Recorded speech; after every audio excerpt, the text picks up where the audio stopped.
On today's show, we got some Cavs trade rumors. We've got some stock up, stock down. Let's dive in.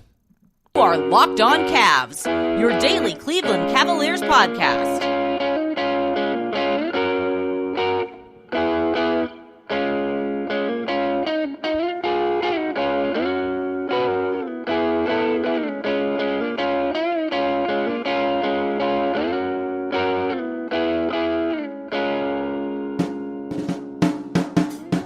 Today's episode is brought to you by our friends at PrizePicks, the easiest and most exciting way to play daily fantasy sports. Go to prizepicks.com/LockedOnNBA and use code all lowercase LockedOnNBA for a first deposit match up to $100. I'm Chris Manning. That is Evan Dammarell. Thanks again to Jake Stevens, as always, for his work on production. Evan, first segment today, we're going to look at what Cavaliers signed over the summer could be the most likely ones to be dealt. Segment 2, we're going to do some stock up. In segment 3, we're going to do stock down and a little trade rumor talking, because there's some names out there we can discuss. And one, there's a lot of an Atlanta Hawks, and there's one Atlanta Hawks wing that is newly linked to them that I'm like, are we sure about that? But Evan, you look at the guys they signed this summer. January 15th, they can now trade those players. It's Max Strus, it's Caris LeVert, it's Ty Jerome, it's Tristan Thompson. Who among the guys that they signed could you see them actually wanting to move ahead of the deadline? And does anyone strike you someone that actually could help them as far as making an upgrade of some kind? So we'll talk about this more, but as a tease for the third segment, we are going to talk about DeAndre Hunter. And as Mark Stein reported, it's a player the Cavs are kind of keeping tabs on. In terms of guys they signed this summer, it would be Caris LeVert is involved in that DeAndre Hunter trade to make it like a clean acquisition. But in terms of just who is on the roster, I think you could say, unless like it's a marginal serious improvement, especially maybe on the wing spot, like that's LeVert's safe. I'd say George Niang is one of the safer guys. I think, again, he's more a possibility to be traded, but again, like he's playing well and he's also a good locker room guy, and you have the value of chemistry when it comes to some of these transactions too. And then like Max Strus, I think that's a non-starter just because of how well he's played for Cleveland. But and then you look at the rest of what they have, Tristan Thompson, I don't think teams are really tripping over themselves to get him. And then you look at it now, it's probably like maybe Ty Jerome or Damian Jones, or maybe it's like Amani Bates if like there's a team that really wants to give the Cavs like maybe he's like a future pick or something for him that the Cavs could use as ammunition to make more of a win now move. I think they'd have to convert his contract first though with him. Is the only thing. Also, well, could you not trade a two-way for a second rounder? I don't. Or you could do a two-way for a two-way, couldn't you? And then include a second rounder with the two-way coming in. That just feels like what's the point at that point? It's a lot of work, but you're attaching a player to either way.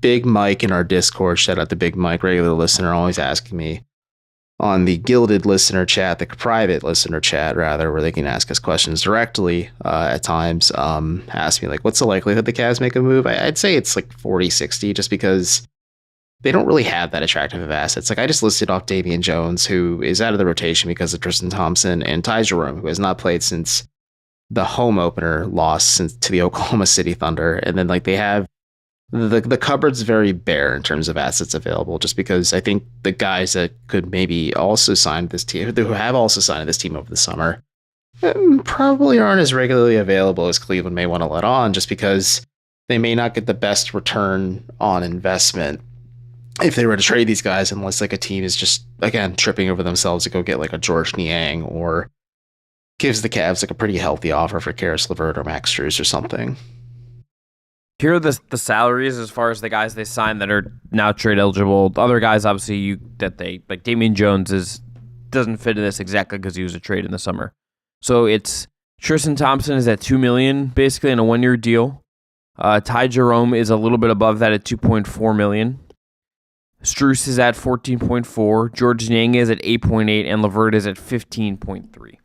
The name to me, Evan, that came to mind was just Jerome, because he's the one that doesn't feel integral to the team. That's not really his fault. Like, he got hurt and has just been gone all year. and the role he seemingly, I think, was brought in to do, the replace Ricky Rubio role, has just was first taken by Craig Porter Jr., who I still think is getting a real NBA contract at some point. And the Cavs also aren't playing a backup point guard right now. So like that role kind of got pushed away while he's been away. He on his own at $2.4 million to me is obviously just not enough to go get a good player. That's not in the salary range of the guys that you're really getting an upgrade for.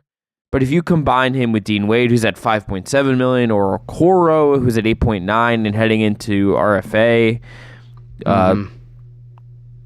purgatory, you can get to a better number with that $2.4 million on top of one of those other ones. It's not obviously bigger numbers, or if you wanted to get closer to 20 evenly, it's him and LeVert, right? So to me, he's kind of the piece, as unfair as that is to him. He's just kind of the salary guy. Him and Jones. Like, Jones obviously isn't exactly, he's not, for the sake of this, he's not now eligible. He always was eligible to be traded again. But Jerome and him just get you above 5, just not to the Jazz. You get him above $5 million, and then you stack another one, you're getting somewhere as far as salary goes. So and he's just not integral to the team. So I think he might be he's my answer. So, but the messy thing with that is, if you start stacking those salaries and it becomes 2 players, 3 players, maybe even 4 players somehow, let's say like Sam Merrill's included in this too, you're starting to like just cut into depth that's already been lacking for this team. And these are moves like you're assuming you're moving these 3 to 4 players, and you're maybe bringing 1 or 2 players back. You're still like exactly where you are if you're the Cavs financially, which is like right underneath the tax apron. Again, we don't know the exact amount considering how much like Ricky Rubio left on the table in this buyout, but I think just losing, or maybe not finding an interested suitor and like taking on Rubio's remaining salary, just took a lot of the wind out of Cleveland's trade sales. And like you said, it starts to turn into a stacking thing. And after a while, you start to sit back and listen like, okay, we're giving up like 3-4 guys for a guy or 2. We're still going to be like scrambling to like sign either buyout vets or dudes that are free agents currently. And the names ain't great unless like it's like Craig Porter Jr. Then like you just kind of like tear down everything that the Charge has going for them that's positive, which is like Zaire Smith and maybe like Sharif Cooper, who had like 49 and 12 game as we're recording this. But even then, like the juice may not be worth the squeeze then. So like I think it's just going to be a lot of like smaller marginal moves just to maybe give them a little bit more depth and insurance options. And yeah, maybe like moving on from guys like Jerome and Jones, just to kind of get bodies that could be viable for you in other spots in the rotation. Yeah, the stacking thing, it's tricky. It's part of the reason why I don't necessarily think they are such an aggressive buyer, which we'll get to later in the show. But after this, we're going to go stock up. And it's time to be a little positive about the Cavs being a potential top 4, maybe even top 3 team in the East. We'll talk about that after this. Today's episode is brought to you by eBay Motors, and our partners at eBay Motors have teamed up with Locked On Fantasy Basketball host Josh Lloyd to bring you some of the best fantasy picks each week all season long. Whether you're prepping for a daily draft or scouting the waiver wire, every week we're going to provide you players that are guaranteed to fit on your roster. So let's see who Josh has picked for us this week on eBay's Guaranteed Fit Fantasy Picks of the Week. 2 names I like on this list. Number 1, Emmanuel Quickley. Josh writes, if he's still available in your league, he is a guy to add. Even if he doesn't start immediately, I expect he's going to get a big bump of minutes in Toronto. One other one is Nick Richards. He is somehow still available in most leagues, and it doesn't appear like Mark Williams is coming back this week. So Nick Richards, Emmanuel Quickley, those are 2 fantasy names for you to go to. If you, by the way, are looking for advice in your car or the right parts for your car, just like you're looking for the right fantasy players in your team from Josh Lloyd, you should check out eBay Motors. Right now, they have over 122 million parts for number 1 ride or die. You can make sure your ride stays running smoothly. I have my eBay Motors account set up with all of the Ford Bronco sport parts and accessories and anything I could ever need. They have brake kits, LED headlights, roof rack, bumpers, whatever your baby needs, eBay Motors has it. And with eBay Guaranteed Fit, it's guaranteed to fit your ride the first time, every time, or your money back. Plus, at these prices, you're burning rubber, not cash. eBay Guaranteed Fit can help you keep your ride or die alive. Check them out at ebaymotors.com. Again, over 122 million parts.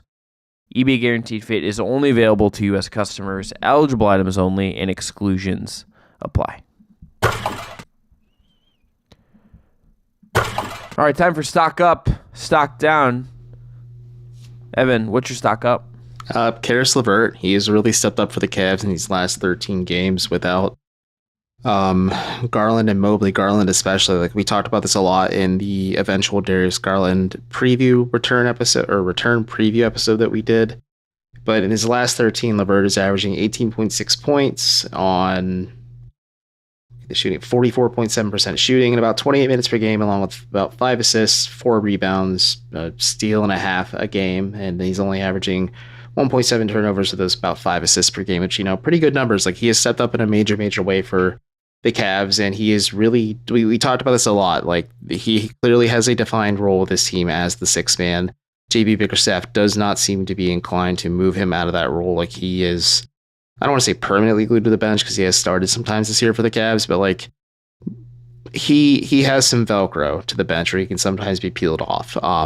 But he's played really well, especially in these last 13, and he's been a little understated just because Mitchell's put up some insane numbers and Jared Allen has just been doing so many awesome things in this stretch, but like, has really kept this Cavs team stable some nights with just his scoring and playmaking act.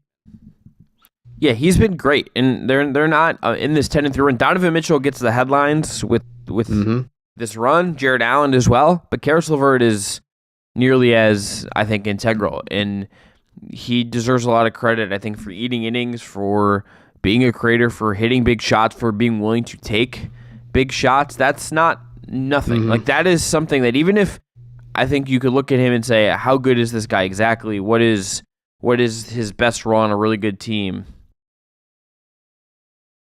It's just like this is a guy that is giving you real value and giving you a ton of stuff. I'm trying to pull up Evan vamp for me for a minute while I pull up some FanDuel odds. So where are you with him as far as what he's going to look like when Darius is back? We just did a Darius Garland episode. What do you think he's going to look like when Garland is back? That's a fair question. I think the same goes with like Donovan Mitchell as well, just because those are, maybe Max Strus too, because Strus does handle some ball handling responsibilities and has shown some playmaking chops. Obviously not to the level that like Garland gives the Cavs, but I think LeVert, there will be some adjustments no matter what. And we talked about this in the Garland return or eventual return episode too. Like, there's going to be times that the Cavs just need to kind of run lineups where Garland is the only ball handler, but there are going to be times where he has to play off the ball. And I think if you're using LeVert as the offensive initiator or the ball handler in those sets, and Garland is running off screens or just streaking around underneath the basket out to the perimeter to get a shot, I think LeVert has shown the vision, especially if like it's like a second action off of a pick and roll. Like, LeVert is attacking the basket and he kicks it out to Garland on the perimeter. Like, that's an effective way to get those two comfortable with each other. Like, I think there's going to be an adjustment, but again, like, LeVert has kind of impressed me all season long. Like, you and I had some trepidations last year when he was just shooting like insane numbers from 3-point range, but like the numbers aren't 1-to-1 compared to last year, but like, he is still playing very, very well despite it no longer being a contract year. And I think being healthy is the biggest thing for him. I'm sure, like, obviously he's missed some time this season, but like, him just kind of not having to deal with the random freak injuries or the cancer scares that he's dealt with earlier in his career have helped quite a bit. And he's just found a role, and a very defined role with this Cavs team, and he's showing a lot of comfort. And I think that cannot be understated enough. Like, I think there's going to be adjustment, long story short, but I think it'll be fine in the long term. 6 man of the year odds according to FanDuel right now. Tim Hardaway Jr., the favorite at plus 155. Malik Monk at plus 350. Bogdanovich in Atlanta at plus 600. Jordan Clarkson at plus 650. Benedict Mathurin at plus 1100. And Caris LeVert at plus 1200. So he would currently be 6th right now in 6 man of the year voting for what that is worth, at least based on the odds at FanDuel. I forgot Derek White was starting for the Celtics. I was like, really? And never mind. Go ahead. Yes. Derek White, maybe an all-star, much less 6 man of the year. All right, stock up for me is top 4 seed hopes. Look, 10-3, the run the Cavs have had, they're the 4th seed right now. They're gonna by the time you hear this, where they are in relation to the Sixers will have changed a little bit based on how the Cavs did against the Bucks. Recording this before that game, and before Philly Denver wraps up on Tuesday, which will wrap up put Philly 2.5 above the Cavs. But Cleveland's at 23-15, same range behind the top of the East as Miami, as Indiana, as the Knicks, as the Magic. It is going to be tightly contested. But this 10-3 run, Evan, I just think you look at this 10-3 run, you look at where it could have gone. If it's 5-8, if it's anything that isn't this, you could have been in a position where you slide and you're kind of chasing the 8th seed, and you're the 8th seed and you're 3 games back, ahead of the Bulls, ahead of the Nets, all that stuff, but slid back. Because of this run, it feels like you have a better chance to actually get a top 3 seed. And maybe, just maybe, you can continue winning, continue rolling, get the best version of yourself, and maybe Philly takes a step back and there's a room to push for a top 3 seed. I think that's less likely. Philly seems like a team that's going to make a big trade and get better, and Embiid's just a monster. Mm-hmm. But I think a top 4 seed, and at the very least being out of the play-in, just feels like a much healthier reality for Cleveland now, just because of that 10-3 run they've been on. Yeah, I mean, again, when the news broke that Mobley and Garland would both miss time early into 2024, maybe even longer, depending on when the Cavs get them back out onto the floor, it felt like a death knell because they had lost 3 or 4 in a row. They just had a very frustrating end to a road trip in Boston, and there's still, I mean, it's easy to miss the forest for the trees sometimes, and you don't realize like Jared Allen and Donovan Mitchell are still on this roster and healthy, but like things have been clicking really well for them. This 10-3 run has been super, super impressive. I think, yeah, like top 3 is definitely within reach. I am curious to see how the game against Milwaukee goes. They are 0-3 as of recording this. They could be 1-3 or 0-4 when this episode drops, against Boston and Milwaukee this season. And then they wrap up their season series of the Bucks next week. So they could be a top 3 team record wise, but we'll see if they're able to hang with the Beasties. But they're certainly playing the team that has the confidence that at least gives me the vibe that, like, yeah, they do belong in, like, maybe not the upper echelon of the Eastern Conference, but like on the outside looking in, like alongside Philly.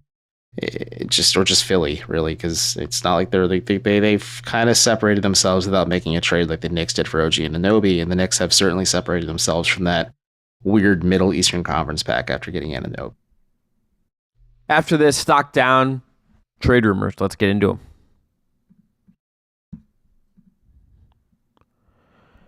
Today's episode is brought to you by our friends at PrizePicks.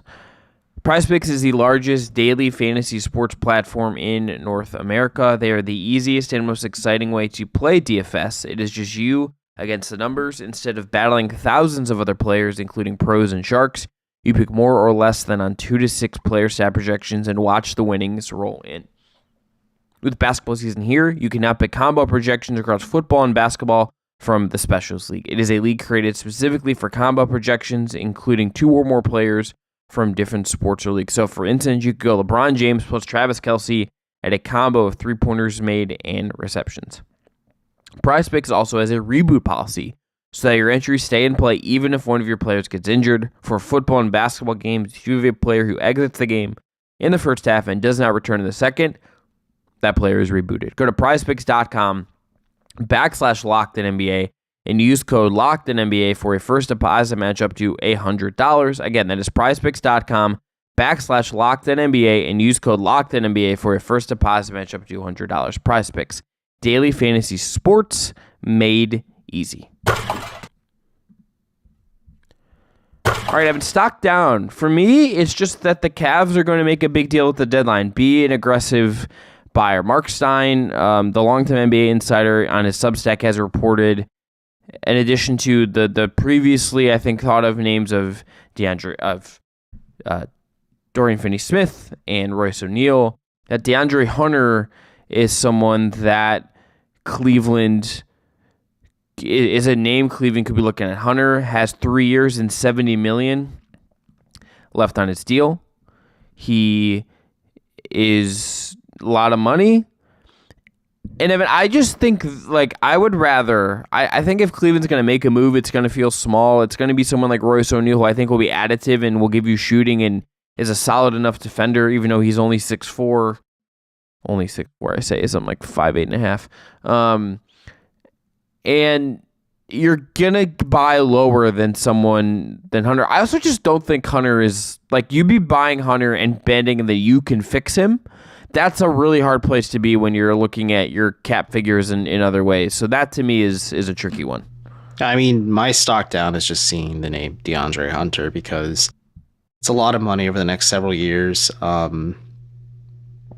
Sure, Atlanta is not going to be negotiating from a position of strength just because, the Hawks are doo-doo right now and they're trying to blow things up and keep building around Trae Young. But simply put, Hunter muddies things for the Cavs financially now and in the future. I was talking about this in the first segment when it came to stacking up. Like I said, Caris LeVert is likely the first casualty from this trade, and I just gave him my stock up because he's been playing so well. Do the Cavs want to rock the boat and kind of ruin a good thing that they have going for them bench production wise, or just production wise in general? And do they have to maybe sacrifice more pieces for that to kind of get the ball moving? Because the Hunter is a younger player. He is a bigger wing who can play small forward, power forward. He looks like he's on Ambien some nights when he's out on the court, but he can be good if he's locked in and engaged. It's just not working in Atlanta, but the Hawks are just not good either, so it's hard to take maybe full stock of it. But the smell test and the eye test just don't really jazz me for this idea, especially considering how limited the Cavs are asset-wise and just how they are financially. Do they want to sacrifice more depth for a guy that just hamstrings you financially down the line, especially when a possible Donovan Mitchell trade or extension, or and then the possible Evan Mobley extension on top of that come into the foreground? But it's just not worth it. And I agree with you. If you're the Cavs, making a big splashy move for the sake of making a big splashy move just doesn't make sense. You don't have the luxury of being in New York, which has a boatload of picks after the Porzingis trade and just a couple of the moves they've made since then. But yeah, you just have to work with limited assets you have and get a guy like Royce O'Neal who can give you meaningful minutes in the regular season, kind of stretch out your rotation a little bit more so you're not running guys into the ground, and maybe he's in your playoff rotation, and if he's not, he's at least a number you can call on and know he's not going to be too overwhelmed by the moment, and at least give you some consistent or at least good minutes in the maybe limited run at times he might get come postseason time. Let me ask you this as kind of a last bit here. 3 names Cleveland has been linked to: Dorian Finney-Smith, Royce O'Neal, DeAndre Hunter. Rank them in terms of how actually interested you are in them as trade targets for the Cavs. Interested or realistic? Interested. Realistic is a whole other conversation. I just mean who actually do you think would actually help them in the most meaningful way? One would probably be DFS for me. And then 2... See, I'm still high on DeAndre Hunter as a prospect, but I think he is third and Royce is second on my list. But you could flip-flop that, or I could change my mood after this recording and say, actually, no, it's DeAndre 2, Royce 3, just because Royce is a bit of an older player and he is smaller, but the defense isn't there as it was maybe before. But the asking price will be nowhere near as high comparatively what DeAndre Hunter might have to be for the Cavs. But yeah, it's DFS first, just because he is that 3-4 player that shoots the heck out of the ball. He is the antithesis of Dean Wade kind of in that aspect, and he also still provides solid defense for the Nets at times too, even if he is a step older and a step slower. I think I do have the same order. I think it's DFS because you're getting a big 3-4 wing. Can they get him is a whole other question.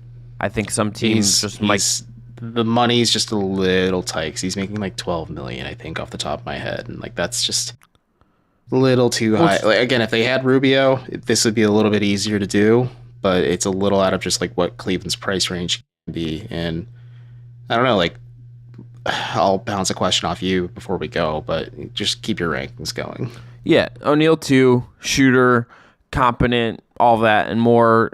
Probably cost you a little bit less too than I think DFS, which I think is the other problem in getting him. And then Hunter to me is 3. I just don't know what DeAndre Hunter does for you, in a major winning way. It's a real concern for me of what that guy is actually bringing. It's certainly you bet on the talent, the pedigree, all that stuff, but it just hasn't totally happened for him. And I think in the way you would have liked. So to me, I would be a little concerned about Hunter.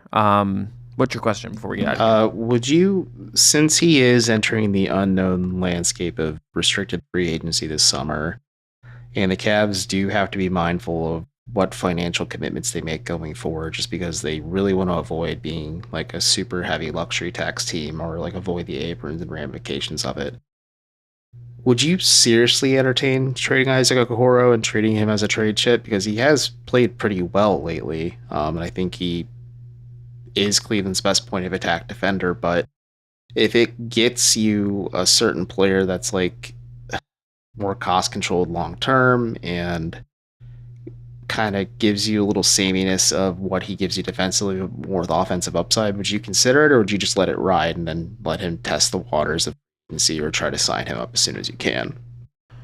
I think there's only a couple guys on the roster that are off limits for sure. Yeah. I think it depends on the deal. I think if you're making a really good wing upgrade and you have to use a salary, then so be it. But I think if you're just making like a marginal upgrade and it's just like an older veteran who's not going to scale. Dorian Finney-Smith is like the player you're getting back, but it requires you to give up Isaac Okoro. I think you probably do it. I think you probably do. As tough as that kind of can be if you really get into the minutia of it, just in terms of Okoro's defense versus Finney-Smith's, it's just like that 3-point shooting and size is just something Isaac doesn't have, despite being so solidly built as a player. Yeah, he is not good enough where he shouldn't be on the market. No, not at all, especially because the Cavs didn't sign into an extension for a reason. I think it's more than fair to entertain the idea that he could be available in trade talks. We're going to end there. I'm Chris Manning. That's Evan Dammarell. This has been the Locked On Cavs episode for today. Have a great rest of your day, everyone. We'll talk to you later. Over the weekend, we'll have Cavs Hawks covered for you. Tune in then. Enjoy your weekend. We'll talk to you soon.